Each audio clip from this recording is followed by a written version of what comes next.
Friend एक बार फिर से गोपाल इंग्लिश क्लासेस में आपका स्वागत है। तो प्रीवियस क्लास में हम लोग प्रेजेंट इंडेफिनिट टेंस के अफर्मेटिव, नेगेटिव और इंटरोगेटिव सेंटेंस पढ़ चुके हैं। तो आज की इस वीडियो में हम लोग प्रेजेंट इंडेफिनिट टेंस के इंटरोगेटिव प्लस नेगेटिव सेंटेंस पढ़ेंगे। क्या पढ़ेंगे? तो आपका हो जाएगा आज interrogative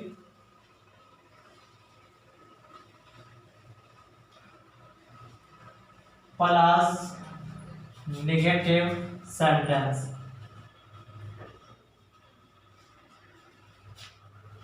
interrogative plus negative sentence.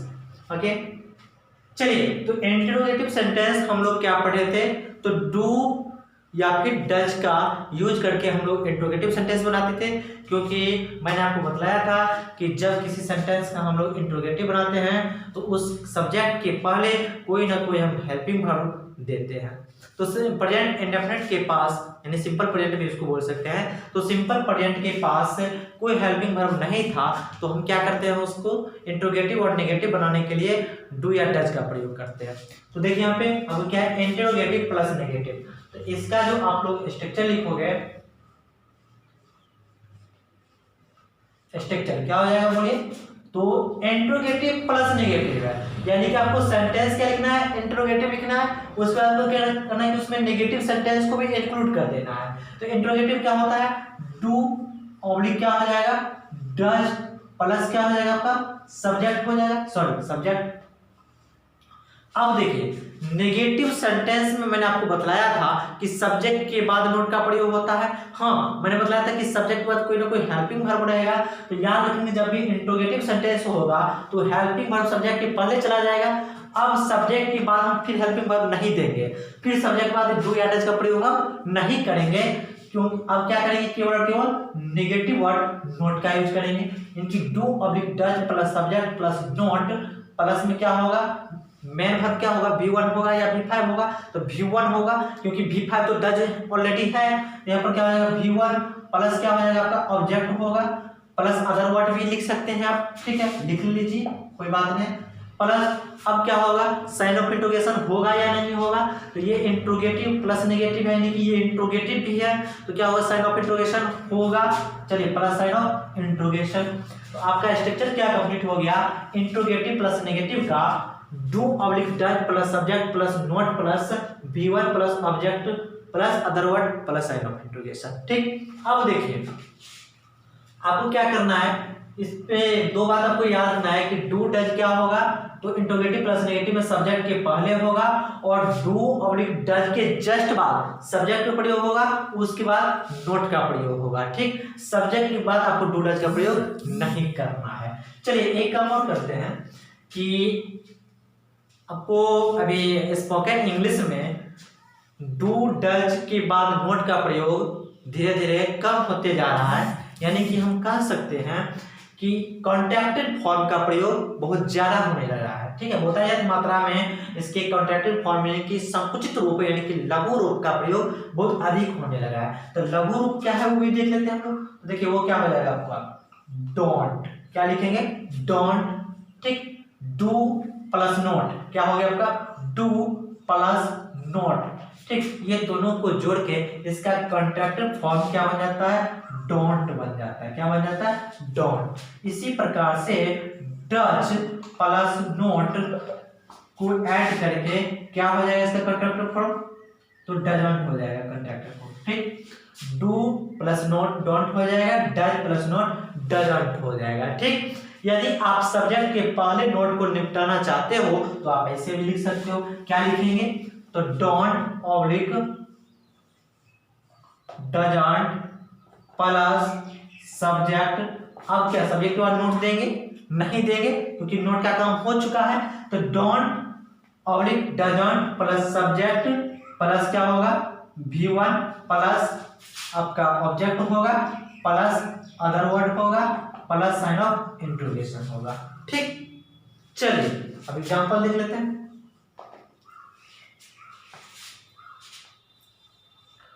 Do oblique does she not help my father. देखिए यहाँ पे क्या होगा, do oblique does she not help my father, क्या होगा, तो आपको सब्जेक्ट देखना पड़ेगा कि सब्जेक्ट मेरा है कहाँ, तो सब्जेक्ट कहाँ पे है, तो सी है, सी मेरा सब्जेक्ट है, तो सी सिंगुलर है, जैसे डू लेगा या डज लेगा तो डज लेगा, तो क्या हो जाएगा, does she not help my father. ठीक, does she not help my father, क्या हुआ, मेरे पिताजी की मदद नहीं करती है। ठीक, देखिए नेक्स्ट देख लेते हैं एक और, don't oblique doesn't you teach me English, correct, don't oblique doesn't you teach me English. ठीक, तो क्या होगा, आपका सब्जेक्ट यहाँ पे क्या है, यू है, सब्जेक्ट की कौन है, यू है ना जी, यू टीच मी इंग्लिश, ये टीच क्या है आपका वर्ब है, नहीं, मी क्या है आपका ऑब्जेक्ट काम कर रहा है, इंग्लिश भी ऑब्जेक्ट काम कर रहा है। ठीक है, मी भी ऑब्जेक्ट है और इंग्लिश भी ऑब्जेक्ट है।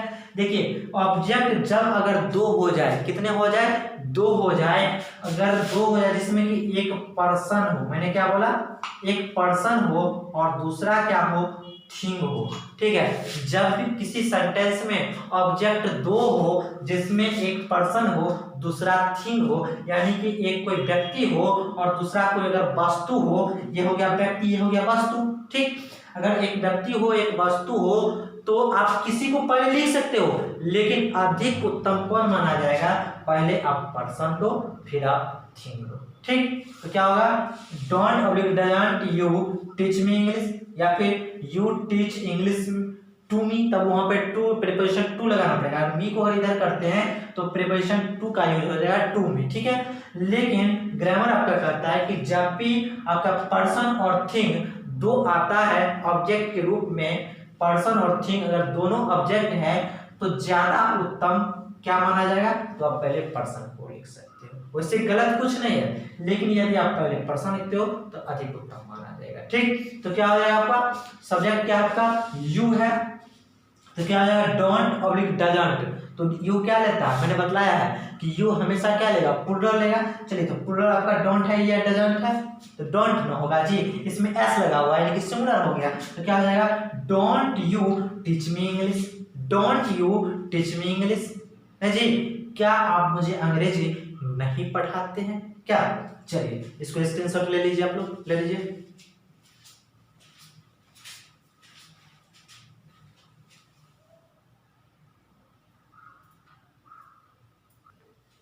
हाँ, तो स्टूडेंट्स आपके पास यह 6 सेंटेंसेस हैं, इसमें देखिए तो कौन सा सेंटेंस आपको सही लग रहा है, देखिए इसको गौर से देखिए, ये 6 सेंटेंस में कोई एक सही है, इसमें देखिए तो कौन सा सही लग रहा है आपको, देखिए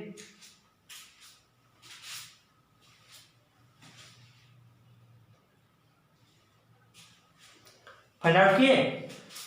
पहला आपका कह रहा है does not he eat a guava, second कह रहा है does he not eat, sorry do he not eat a guava, third है don't he eat a guava, fourth है आपका doesn't he eats a guava, और फिफ्थ है आपका does he not eat a guava, और सिक्स्थ में आपका है does he not eat a guava. देखिए तो ये 6 सेंटेंस में आपको सही कौन लग रहा है, चलिए देख लेते हैं। पहला कह रहा है does not he eat a guava, हमने अभी तुरंत स्ट्रक्चर में पढ़ा है कि does do oblique does, do या डज के बाद सब्जेक्ट होगा उसके बाद नोट होगा, लेकिन हम यहाँ पर क्या देख रहे हैं, डज नोट उसके बाद सब्जेक्ट, तो क्या आपका ये रॉन्ग हो जाएगा, ये सेंटेंस आपका क्या है, गलत है, ये सेंटेंस ये आपका गलत है। चलिए दूसरा देखते हैं, do he not eat a guava, तो सब्जेक्ट आपका क्या है, ही है ना, तो ही आपका सिंगुलर है, तो ये आपका जो हेल्पिंग वर्ब आएगा वो भी सिंगुलर आएगा, तो यहाँ पर क्या है डू है जो कि एक प्लूरल है, ये भी आपका क्या हो गया, गलत हो गया। तीसरा देखते हैं don't he eat a guava, यहाँ भी डोंट आ गया तो ही के साथ प्लूरल वर्ब आ गया, ये भी आपका गलत हो गया। आगे देखिए डजंट ही के साथ डजंट का यूज हुआ, बिल्कुल सही हुआ। लेकिन यहाँ आपका इट्स आ गया, यानी कि ये V5 हो गया। मैंने आपको लिखा है स्ट्रक्चर में इंटरोगेटिव प्लस नेगेटिव में V1 होगा, ना कि V5 होगा, क्योंकि V5 तो यहाँ पर ऑलरेडी है। तो यहाँ पर क्या होना चाहिए था, V1 होना चाहिए था, इसलिए ये भी आपका गलत हो गया। आगे कह रहा है does he not eat a guava, does है, उसके बाद ही सिंगुलर है तो आपका हेल्पिंग वर्ब भी सिंगुलर है, बिल्कुल सही है। डज ही और सब्जेक्ट के बाद नोट का भी यूज हुआ, बिल्कुल सही। उसके बाद V1 का प्रयोग हुआ, बिल्कुल सही। अगुआवा बिल्कुल सही। तो क्या इसको हम सही कर दें, नहीं, इसको भी गलत कर देंगे। तो मामला क्या है, तो स्ट्रक्चर आप याद कीजिए कि मैंने लिखाया था do oblique does plus subject plus note plus V1 plus object plus other word plus sign of interrogation. इसके पास साइन ऑफ इंट्रोगेशन है नहीं है, ये क्या है, फुल स्टॉप है, इसलिए यह सेंटेंस भी आपका गलत होगा। ध्यान रहे आपको साइन ऑफ इंट्रोगेशन भी देखना है। चलिए नेक्स्ट देखते हैं, does he not eat a guava. यह आपका सिंगुलर है, सब्जेक्ट सिंगुलर है, वर्ब सिंगुलर है, नोट आया है सब्जेक्ट के बाद, उसके बाद V1 आया है, अब गुआवा आया है, साइन ऑफ इंट्रोगेशन आया है, बिल्कुल सही है। ये भी सही हो सकता है, या फिर आप ऐसे भी लिख सकते हो, क्या लिख सकते हो, doesn't he eat a guava. ये भी आपका सेंटेंस क्या होगा, सही माना जाएगा। चलिए इसको भी आप स्क्रीनशॉट लेना चाहते तो ले लीजिए, ले लीजिए।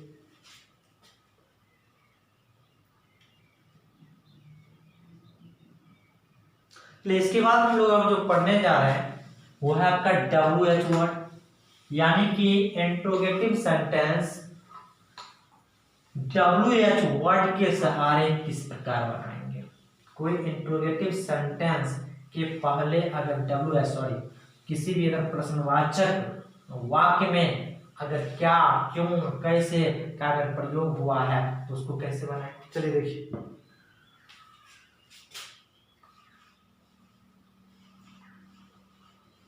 WH वर्ड, तो कोई भी अगर WH वर्ड आया है, व्हाट, व्हेन, चलिए पहले देख लेते हैं WH वर्ड कौन कौन है। ऐसे आपका हो सकता है व्हाट हो सकता है, हु हो सकता है, हाउ हो सकता है, व्हेन हो सकता है, वेयर हो सकता है, व्हाई हो सकता है, whom हो सकता है, ठीक, etc। व्हाट क्या होता है, क्या, हु क्या होता है, कौन, हाउ क्या होता है, कैसे, व्हेन क्या होता है, कब या जब, वेयर क्या होता है, कहाँ, कहाँ और जहाँ के सेंस में भी होता है, व्हाई क्या होता है, क्यों, whom क्या होता है, किसे, ठीक, इस प्रकार से रख सकते हैं आपको। चलिए लिख लीजिए इसको या स्क्रीनशॉट ले लीजिए।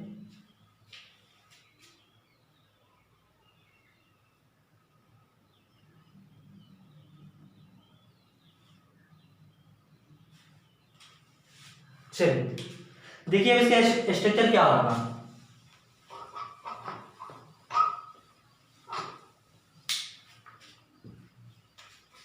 तो सबसे पहले स्ट्रक्चर लिख लीजिए, स्ट्रक्चर तो क्या होगा, सबसे पहले हम क्या लिखेंगे, जो WH वर्ड है उसको लिखेंगे, ठीक। उसके बाद क्या करेंगे हम, फिर वही इंट्रोगेटिव सेंटेंस जो हम लोग पढ़े हैं सेम वही हम उतार देंगे। डू ऑब्लिक क्या होगा, डज प्लस क्या होगा आपका सब्जेक्ट प्लस क्या होगा V1 प्लस क्या होगा ऑब्जेक्ट प्लस अदर वर्ड दे सकते हैं, या फिर साइन ऑफ इंट्रोगेशन दे दीजिए, ठीक। अब देखिए एग्जांपल देखिए, ऐसे हो सकता है कोई भी WH वर्ड ले लीजिए, जैसे ले लीजिए व्हाट, व्हाट, ठीक। अब डू या डज तो क्या होगा, अब यहाँ पे समस्या ये आ रही है कि व्हाट के साथ क्या आएगा, तो व्हाट के साथ नहीं आएगा बल्कि सब्जेक्ट के साथ आएगा। चलिए इसको हम थोड़ी देर के लिए ब्लैंक कर देते हैं, आगे सब्जेक्ट लेते हैं। सब्जेक्ट आप जो डाले, माना कि आप सब्जेक्ट यू दे रहे हैं, व्हाट यू V1 लेगा, तो ले लीजिए इट। ठीक, चलिए अब क्या लेगा, आपका चूंकि आपका सब्जेक्ट क्या है, प्लूरल है, इसलिए यहाँ पर क्या लेगा, डू लेगा। व्हाट डू यू ईट, आप क्या खाते हैं, व्हाट डू यू ईट। चलिए यहाँ पर आपको WH वर्ड की जगह पर हम हाउ लेके दिखाते हैं आप लोग को। हाउ डज, मैंने डू की जगह पर क्या ले लिया, डज ले लिया, तो मेरा जो सब्जेक्ट देना पड़ेगा वो कैसा देना पड़ेगा, तो सिंगुलर देना पड़ेगा। How does she, how does she speak, how does she speak, वह कैसे बोलती है, हाउ डज सी स्पीक होगा, ना कि हाउ डू सी स्पीक होगा, ना कि हाउ डज सी स्पीक्स होगा। अगर हम लिखते हैं हाउ डज सी स्पीक्स तो सेंटेंस क्या हो जाएगा, गलत हो जाएगा। व्हाट डू यू ईट्स लिखेंगे तो गलत हो जाएगा, व्हाट डज यू ईट लिखेंगे तो गलत हो जाएगा। चलिए और क्या हो सकते हैं, जैसे वेयर ले लीजिए, वेयर, ठीक, वेयर डू रोहन। अब देखिए वेयर डू रोहन होगा या रोहन एंड मोहन होगा, तो चूंकि मैंने वर्ब ले लिया है प्लूरल, तो रोहन एंड मोहन लिखना पड़ेगा, कोई दो नाम लिखना पड़ेगा, दो नाउन आएगा, एक नाउन से तो काम नहीं चलेगा, क्योंकि मैंने यहाँ पे क्या किया है, वर्ब को प्लूरल दे दिया है। तो where do Rohan and Raju या मोहन, कुछ भी लिख लीजिए, चलिए राजू लिख लिए। Where do Rohan and Raju go, ठीक, गो। चलिए अब हम देख लेते हैं हु का। याद रखें एक बार, हु क्या होगा, तो लिख लेते हैं, हु के बाद डू या फिर डज या फिर डिड का प्रयोग वर्जित है। यानी कि हु के बाद हम जो हेल्पिंग वर्ब मेरा डू है या डज है या फिर पास्ट में जाके सिंपल पास्ट में हम डिड का प्रयोग करेंगे, यही डू डज वहाँ पे सिंपल पास्ट में जाके डिड हो जाता है। तो याद रखेंगे हु के साथ डू या फिर डज या फिर डिड का प्रयोग नहीं होता है, यानी कि हु के तुरंत बाद वर्ब का ही प्रयोग होगा, क्योंकि हु एज ए सब्जेक्ट रूप में आता है। ठीक है, या सॉरी या हु जो होता है वह सब्जेक्ट का डिमांड करता है, इसलिए इसके जस्ट बाद क्या होगा, आपका मेन वर्ब आएगा, ना कि हेल्पिंग वर्ब आएगा, यानी कि हु के साथ। चलिए देखिए सेंटेंस देख लेते हैं, इसको पहले एसेंस ले लीजिए, आप लोग ले लीजिए एसेंस मिटाए। चलिए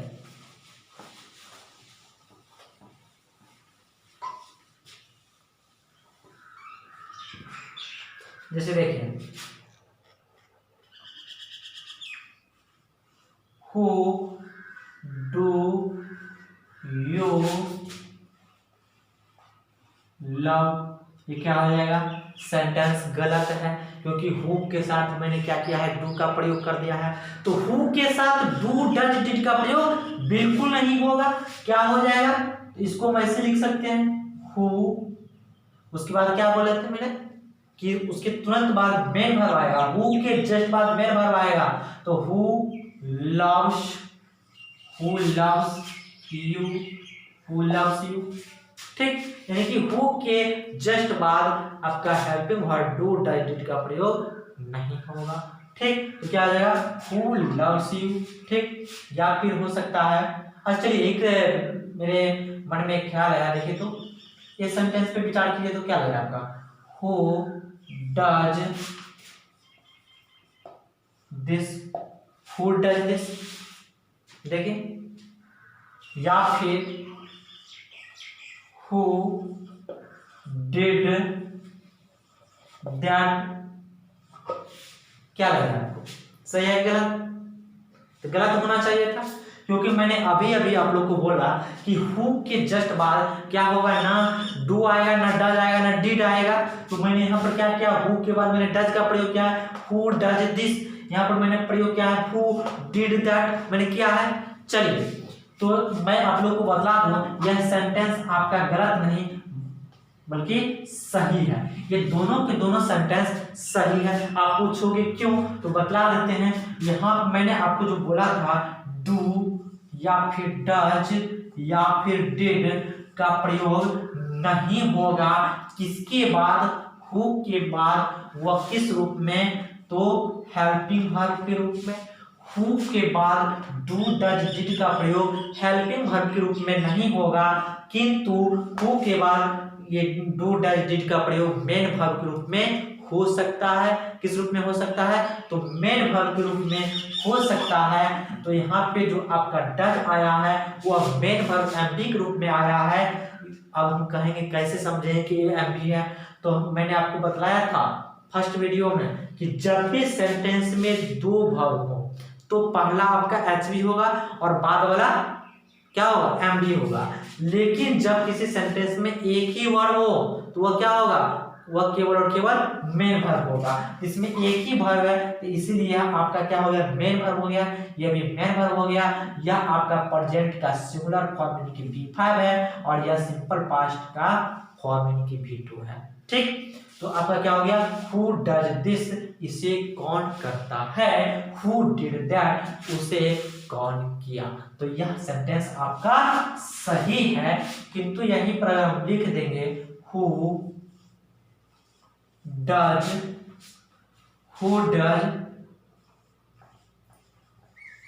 प्ले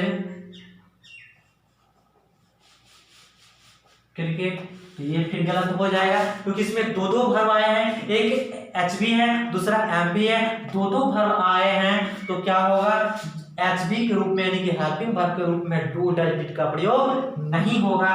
किसके साथ, तो हु के साथ, इसलिए यहाँ पे डज का प्रयोग नहीं होगा। क्या हो जाएगा, हु प्लेज क्रिकेट हो जाएगा। चलिए स्क्रीनशॉट लेना चाहते हैं तो ले लीजिए। आशा है कि इस वीडियो में आप समझे होंगे। आज के लिए बस इतना ही। बाय बाय, धन्यवाद।